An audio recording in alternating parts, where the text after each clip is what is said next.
माधुरी और कामिनी दो बहनें थीं। माधुरी कामिनी से 3 साल बड़ी थी। माधुरी और कामिनी में आपस में बहुत प्यार था। दोनों आपस में जान छिड़कती थी। माता पिता के प्यार से घर में बच्चों का पेट पालता था। माधुरी के पिता रामकिशोर गांव के सरपंच के यहाँ मजदूरी करते थे। रामकिशोर की आर्थिक स्थिति बहुत कमजोर थी। ऐसा नहीं था कि रामकिशोर के पास जमीन नहीं थी। रामकिशोर 4 बीघा जमीन के मालिक थे और उनके पास 1 जोड़ी बैल थे। लेकिन रामकिशोर की जमीन बंजर हो चुकी थी।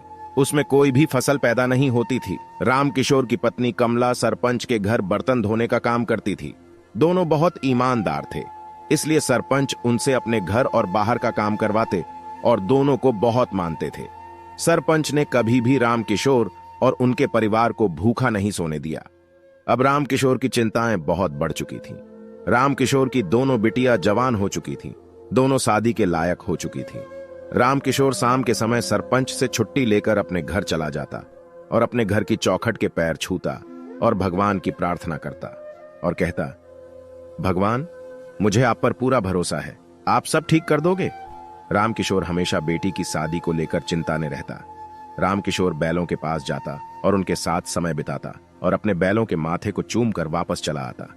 रामकिशोर भी पत्नी हमेशा शाम के समय रसोई में बैठी खाना बना रही थी। रामकिशोर ने अपनी बेटियों को आवाज लगाते हुए कहा, बेटा, माधुरी 1 गिलास पानी पिला दो। पिता की आवाज सुनते ही कामिनी अपने पिताजी के पास आकर बैठ गई। रामकिशोर ने पूछा, क्या हुआ बिटिया? रामकिशोर ने चारपाई पर लेटते हुए कामिनी से पूछा। कामिनी कहने लगी, बापू, मैं नौकरी करना चाहती हूँ। मैं चाहती हूँ कि मैं नौकरी करके आपकी और माँ की थोड़ी मदद कर सकूं। रामकिशोर हंसते हुए कहा, बेटी, अभी तेरा बाप जिंदा है। माधुरी पानी लेकर आ गई। रामकिशोर ने पानी पिया और कामिनी से कहने लगा, बेटी, मैं जानता हूं कि तेरा बापू थोड़ा कमजोर है, लेकिन वो अभी इतना कमजोर नहीं है कि अपनी बेटियों को पाल पोस भी न सके। माधुरी बापू से कहने लगी, बापू, आप हाथ मुंह धोकर खाना खा लीजिए, मान अंदर से आवाज लगा रही है।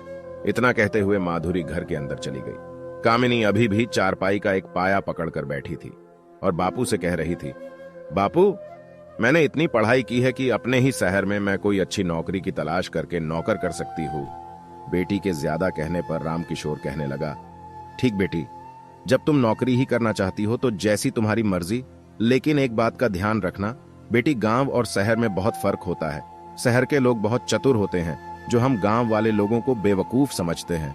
बेटा, मैंने कभी ज्यादा शहर नहीं देखा, लेकिन तुम अच्छे से बात करना और ज्यादा किसी से मतलब नहीं रखना।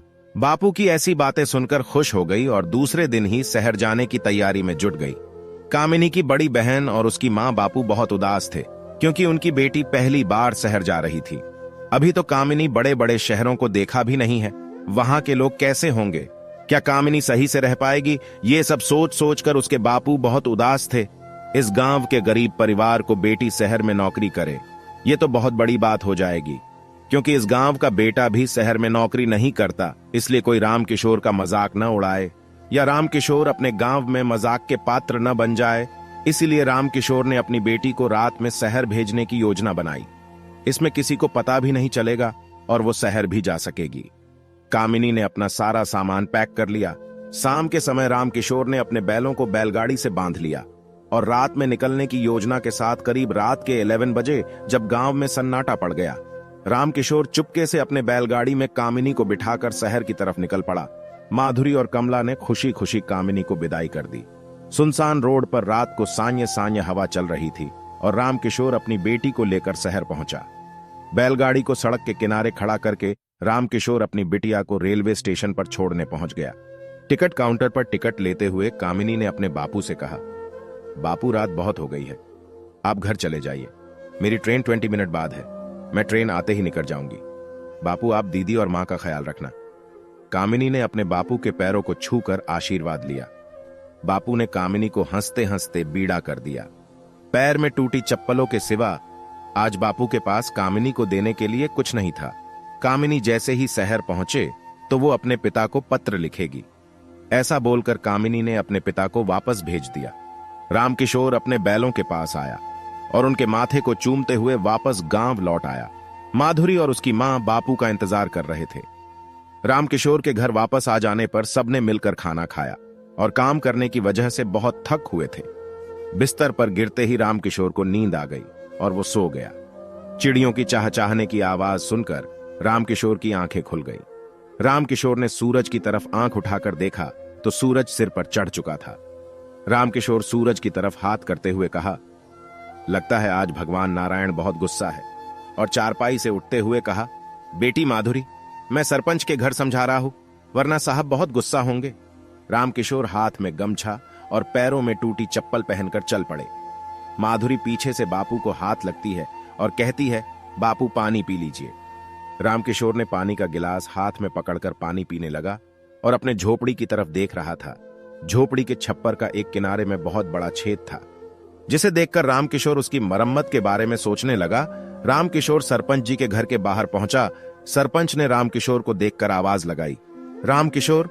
रामकिशोर दौड़ते दौड़ते सरपंच के पास पहुंच गया और कहने लगा, मालिक कोई काम। सरपंच कहने लगा, रामकिशोर तुम्हें आज फल मंडी जाना है और वह से ताजे ताजे फल लेकर आना है। रामकिशोर ने अपने मालिक से पर्चा बनवा लिया और अपनी बैलगाड़ी लेकर फल मंडी पहुंच गया और वहां से ताजे ताजे फल खरीद कर ले आया, जिससे सरपंच रामकिशोर से बहुत खुश हुए और इनाम में रामकिशोर एक फल की टोकरी दे दी।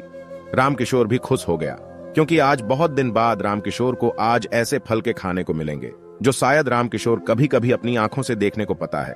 रामकिशोर फल की टोकरी लेकर आ गया और कमला से फल अंदर रखने को कहा। कमला ने फल की टोकरी अपने हाथों में ले ली और अंदर रखने चली गई। आज 4 दिन हो गए।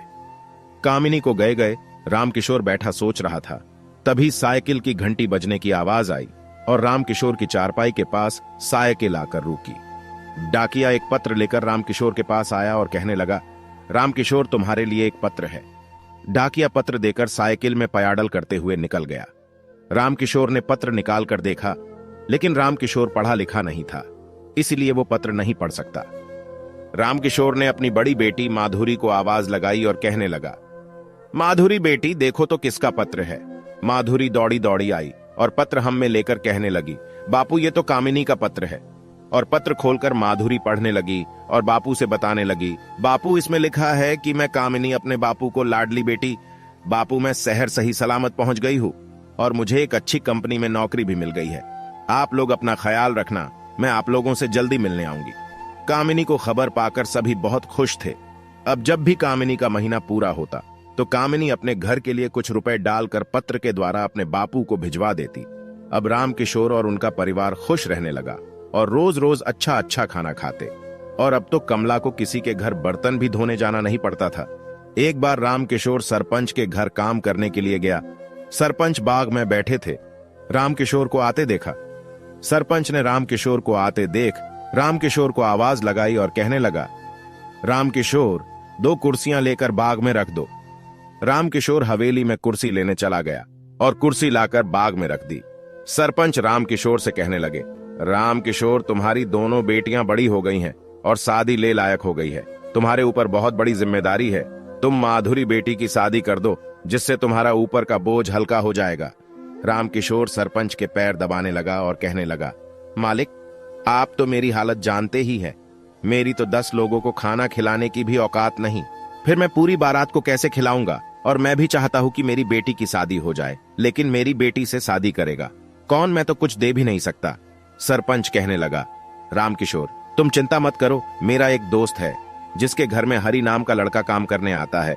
वो 2 भाई हैं, छोटा वाला पढ़ाई करता है और बड़ा वाला काम करता है। उनके पास खुद के खेत हैं, जिसमें वो कुछ सब्जियां भी उगा लेते हैं और मंडी में बेचने जाते हैं। अगर तुम चाहो तो उससे बात कर सकते ही। रामकिशोर ने सरपंच की हां में हां भर दी। रामकिशोर दूसरे दिन उस लड़के के गांव पहुंच गया और उनसे मिला और अपनी बेटी के लिए हरि का हाथ मांगा। हरि बहुत खुश हो गया, लेकिन अब बात दहेज की आ गई। रामकिशोर हरि से कहने लगा, बेटा अगर तुम कोई मांग है तो बता देना, मुझसे होगा तो मैं जरूर देने की कोशिश करूंगा। हरि कहने लगा, आप बहुत अच्छे इंसान हैं, मुझे सरपंच साहब ने सब कुछ बताया है। आपके बारे में मुझे सब पता है कि आप कितने अच्छे इंसान हैं, लेकिन मैंने सुना है कि आपके पास एक जोड़ी बैल है जो बहुत ही अच्छी जोड़ी है। अगर आप उन बैलों को मुझे दे दीजिए तो मैं अपनी खेती अच्छे से कर सकता हूं। और मैंने सुना है कि आपकी जमीन भी बंजर है, जिसमें आप खेती नहीं कर पाते हैं, तो फिर आपको बैलों को कोई जरूरत भी नहीं है। रामकिशोर ने कुछ देर सोचा, फिर कहने लगा, हम बेटा तुम बात सही कह रहे हो, वैसे भी मैं बैलों का क्या करूंगा। रामकिशोर ने शादी के लिए हम भर दी। रामकिशोर ने अपनी छोटी बेटी को पत्र भिजवा दिया कि उसकी बेटी की शादी पक्की हो गई है तुम घर आ जाओ। घर में सब खुश थे। माधुरी अपनी शादी की खबर सुनकर बहुत खुश थी। माधुरी दांतों तले दुपट्टा दबाकर अंदर चली गई। बेटी को ऐसे शर्माता हुआ देख रामकिशोर बहुत खुश था। इधर रामकिशोर ने पंडित जी को बुलवाकर सुबह मुहूर्त देखकर शादी की तारीख पक्की करवा ली और कामिनी को बुलवा लिए। बेटी की शादी थी और सरपंच जी रामकिशोर की मदद भी कर रहे थे। जैसे जैसे शादी की तारीख नजदीक आ रही थी वैसे वैसे रामकिशोर अपनी पूरी तैयारियों ने जीता था। फिर एक दिन वो आ गया जब डोली में बिठाकर रामकिशोर ने अपनी बेटी को रोते रोते बीड़ा कर दिया और एक जोड़ी बैल दहेज के रूप में रामकिशोर ने अपनी बेटी को दे दिए। बेटी घर से बीड़ा हो चुकी थी। घर में सारा सामान बिखरा पड़ा था। रामकिशोर बहुत थक चुका था, इसलिए घर में सब अपनी अपनी जिम्मेदारी दिखाई और पूरे घर को जैसे को तैसा कर दिया। अब घर बड़ी बेटी की वजह से सुना सुना लग रहा था। माधुरी अपनी ससुराल पहुंच गई। ससुराल में माधुरी के सास ससुर नहीं थे, इसलिए माधुरी बड़ी ननद ने माधुरी की आरती उतारी और अंदर ले गई। कुछ दिनों तक रस्म रिवाज चलती रही। उसके बाद सारे मेहमान अपने अपने घर लौट गए थे। अब माधुरी की ससुराल ही उसका असली घर था। हरी बाहर का और माधुरी घर का सारा काम करती और धर्मपत्नी होने के सारे रिवाज निभाती। माधुरी अपने देवर को छोटे भाई की तरह मानती और सबका अच्छे से ख्याल रखती। अब बिना की चिंता के हरी अपने खेतों में काम करता और खुशहाल जिंदगी बिताता। अब माधुरी को ससुराल में 1 साल होने को है, लेकिन पता नहीं कुछ दिनों से माधुरी की तबीयत खराब है, जिससे माधुरी ने सोचा कि क्यों ना वो अपने छोटी बहन को अपनी ससुराल बुला ले। शाम के समय माधुरी ने हरी से इसकी सलाह ली, जिससे हरी कहने लगा, हाँ नहीं, वो तुम्हारी छोटी बहन है, उसे बुलाने के लिए भी तुम्हें मेरी इजाजत लेने की जरूरत नहीं है, आखिर वो मेरी साली है। माधुरी ने अपनी बहन को बुलाने के लिए पत्र लिखा और अपनी ससुराल बुला लिया। कामिनी अपनी बहन से मिलकर बहुत खुश थी और कामिनी ने अपने जीजू और उनके छोटे भाई से भी मिली, जो बाहर शहर में पढ़ाई करता है। कामिनी ने देखा कि जीजू दीदी को कितना प्यार करते हैं और दीदी की रहन सहन देखाकर आज कामिनी की आंखों में आंसू आ गए, लेकिन वो बहुत खुश थी। एक रात माधुरी सो रही थी, तभी फर्श पर कुछ गिरकर टूटने की आवाज आई, जिससे माधुरी की आंखें खुल गईं। लेकिन उसके देखा को कमरे में कुछ नहीं था। माधुरी को पानी प्यास लगी तो वो पानी लेने के लिए किचन में गई। लौटते समय उसने देखा कि कामिनी के कमरे की लाइट जल रही है और देवर जी के कमरे की लाइट बंद है। तभी माधुरी की नजर दरवाजे के नीचे पड़ी। माधुरी ने देखा कि कामिनी का दरवाजा बंद है, लेकिन दरवाजे के नीचे से थोड़ा सा लाल लाल खून निकल रहा है। खून देखकर माधुरी बहुत डर गई। वह दौड़ते हुए कामिनी के कमरे के पास गई और जल्दी से कमरे के दरवाजे को खोला तो उसने देखा कि कामिनी एक बहुत बड़ी पेंटिंग बना रही है और जमीन पर एक कांच की लाल रंग की सीसी फूटी पड़ी है और वो लाल रंग दरवाजे से बाहर निकल रहा है। कामिनी ने माधुरी से कहा, दीदी, मैं आपको सरप्राइज देना चाहती थी, लेकिन आपने देखा लिया है तो बताइए, आपकी और जीजू की पेंटिंग कैसी है? ये मैंने बनाई है। पेंटिंग बहुत सुंदर थी, मानो जैसे कोई सच में पेंटिंग में जान आ गई हो। माधुरी ने सबको रात में पेंटिंग दिखाई और सब बहुत खुश थे और है रहे थे। दोस्तों, कहानी लिखने में बहुत मेहनत लगती है, तो आज की कहानी आपको कैसी लगी कमेंट बॉक्स में जरूर बताना और वीडियो को एक लाइक करके चैनल को सब्सक्राइब कर लीजिए।